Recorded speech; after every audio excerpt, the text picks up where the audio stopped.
खेल से खोलो किस्मत में बात करेंगे परमानेंट कोच की नियुक्ति नहीं होने की। प्रदेश में स्पोर्ट्स पर सरकार ने खूब फोकस किया हुआ है।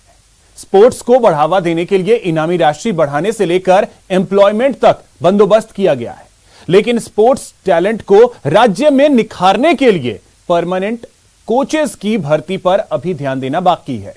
यूं तो अस्थायी कोचेस की घोषणा सरकार द्वारा की गई है, लेकिन स्थायी प्रशिक्षकों की कमी से खेलों में खिलाड़ियों के बेहतर रिजल्ट की उम्मीद नहीं की जा सकती।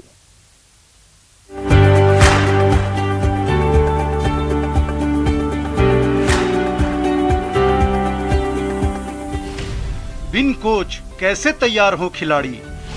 द्रोणाचार्य नहीं तो अर्जुन नहीं, कोच का इंतजार खिलाड़ी हो रहे बेहाल।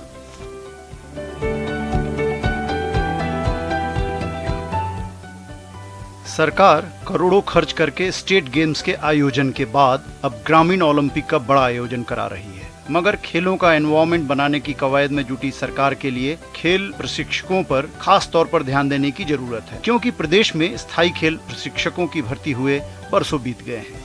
मैदान में खेलों का प्रशिक्षण बुरी तरह से प्रभावित हो रहा है। हाल ही में खेल परिषद में अब खेल अधिकारियों की संख्या 50 भी पूरी नहीं है। राज्य सरकार ने साल 2012 में खेलों को बढ़ावा देने के लिए स्थायी कोच की भर्ती की थी। इसमें 58 नियुक्तियां ही हो पाई थी। इस भर्ती को करीब 9 साल हो गए। मौजूदा समय में प्रदेश भर के लिए स्थायी कोचेस 100 भी नहीं है। राजस्थान के अंदर वर्तमान में खेलों की जो स्थिति बनी हुई है, अगर इसमें राजस्थान सरकार सुधार करना चाहती है तो इसके लिए सबसे पहले सरकार को खिलाड़ियों के प्रशिक्षण की व्यवस्था को सुनिश्चित करना होगा। आज़ादी के 75 साल बाद भी आज राजस्थान में स्थिति यह है कि खेल विभाग, स्कूली शिक्षा विभाग और कॉलेज एजुकेशन में आज तक कोचों के सभी पद भरे ही नहीं गए कभी। राजस्थान सरकार अगर खिलाड़ियों और खेल को वास्तव में उठाना चाहती है तो इसके लिए सबसे पहले उन्हें कोचेस की भर्ती करनी पड़ेगी, क्योंकि प्रशिक्षण के अभाव में खिलाड़ी तैयार ही नहीं हो पाते। दूसरी तरफ सरकार आउट ऑफ टाउन पॉलिसी के अंदर जिन खिलाड़ियों को दूसरे विभागों में नौकरी दी है, ऐसे उत्कृष्ट खिलाड़ियों को सरकार खेल विभाग में कोच के पद पर भी अगर नियुक्त करे तो इससे भी राजस्थान के नवोदित खिलाड़ियों को बहुत ज्यादा फायदा मिलेगा। ये भी एक रिटायर होगी और अब एक तारा चौधरी, एक शरण राम बाबू, केवल 2 ही कोच है साइकिलिंग के अंदर और 2 जो है पार्ट टाइम कोच लगे हैं। अगर इन कोचों को रेगुलर लगा दिया जाए तो उससे क्या फर्क पड़ता है? उनको ये नहीं रहता कि भाई 12 महीने बाद में हटा दिया जाएगा। चाहे बेशक उनको परमानेंट ना करो, टेम्परेरी लगाए रखें तो उनके अंदर एक कॉन्फिडेंस रहता है और वो फिर वो अपनी मेहनत से कोचिंग करते रहते हैं।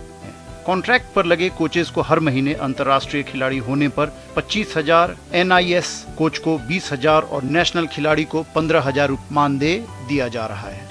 लेकिन खिलाड़ियों की माने तो इसके बजाय आउट ऑफ टर्न के तहत खेल विभाग में भी नियुक्तियां दी जा सकती हैं।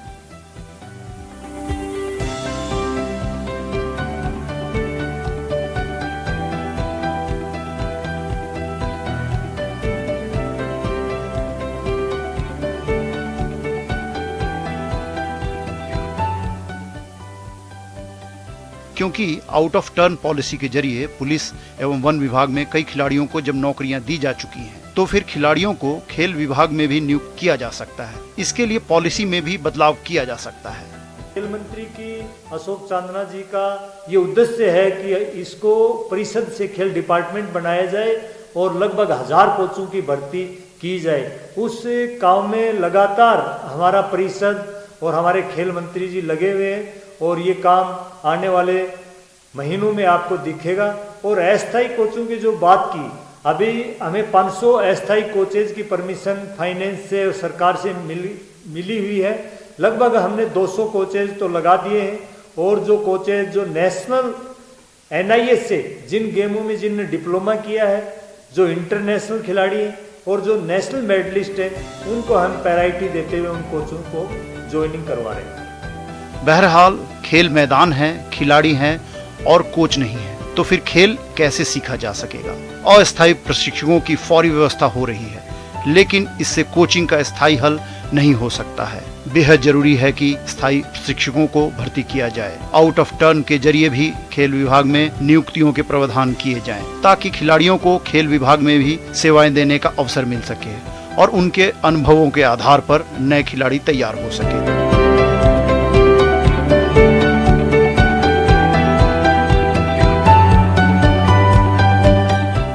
महेश दाधीच, न्यूज 18 जयपुर।